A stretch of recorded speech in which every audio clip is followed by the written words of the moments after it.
আসসালামু আলাইকুম। মাতৃজগৎ টিভির সংবাদে সবাইকে আমন্ত্রণ জানিয়ে শুরু করছি আজকের সংবাদ। সাথে আছি আমি উম্মেহানি। সাতক্ষীরায় সাংবাদিকদের সাথে নবাগত পুলিশ সুপারের পরিচিতি সভা অনুষ্ঠিত। আজহারুল ইসলাম সাদির প্রতিবেদনে দেখুন বিস্তারিত। সাতক্ষীরায় সাংবাদিকদের সাথে নবাগত পুলিশ সুপার আবু সালেহ মোহাম্মদ আশরাফুল আলমের পরিচিতি সভা অনুষ্ঠিত হয়েছে। শনিবার 16 মে বেলা 11:30টায় সাতক্ষীরার পুলিশ লাইন্সে জেলা পুলিশের আয়োজনে এই সভা অনুষ্ঠিত হয়। সভায় উপস্থিত ছিলেন অতিরিক্ত police super crime and ops S M. Raju Ahmed, অতিরিক্ত police super DSP Mithun Sarkar সহ জেলা পুলিশের ঊর্ধ্বতন কর্মকর্তারা।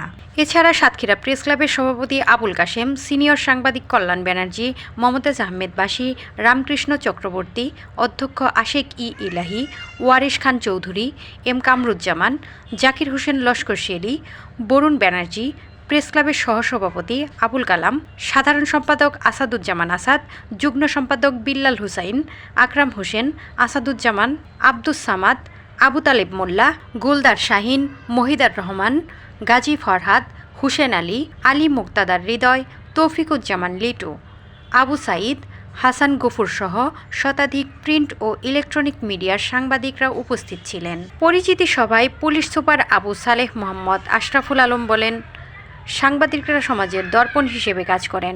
জেলার সার্বিক আইন শৃঙ্খলা রক্ষা, যানজট নিরসন, জঙ্গিবাদ দমন, চাঁদাবাজি, মাদক, ছিনতাই ও চুরি ডাকাতি প্রতিরোধে জেলা পুলিশ কঠোর অবস্থানে থাকবে এবং এক্ষেত্রে গণমাধ্যমের সহযোগিতা কামনা করেন। তিনি আরও বলেন, পুলিশি সেবা জনগণের দোরগোড়ায় পৌঁছে দিতে জনসচেতনতা বৃদ্ধি ও জনগণের আস্থা অর্জনে সাংবাদিকদের ভূমিকা অত্যন্ত গুরুত্বপূর্ণ। অপরাধীর কোনো পরিচয় নেই। পুলিশ বিভাগের কেউ অপরাধের সাথে জড়িত থাকলেও পোশাক না দেখে নিরপেক্ষ তদন্ত করা হবে, যোগ করেন তিনি। পুলিশ সুপার বলেন, জেলার মানুষের জানমাল ও নিশ্চিত করাই হবে জেলা পুলিশের প্রধান অগ্রাধিকার। নিজেকে সাতক্ষীরার মানুষ উল্লেখ করে তিনি বলেন, আমি এখানে যতদিন থাকব ততদিন সাতক্ষীরা আমার জীবনের অংশ হয়ে থাকবে। সভা শেষে সাংবাদিক ও পুলিশ কর্মকর্তাদের মধ্যে সৌহার্দ্যপূর্ণ মত বিনিময় সভা অনুষ্ঠিত হয়। সভা শেষে সাংবাদিক ও পুলিশ কর্মকর্তাদের মধ্যে সৌহার্দ্যপূর্ণ মত বিনিময় অনুষ্ঠিত হয়।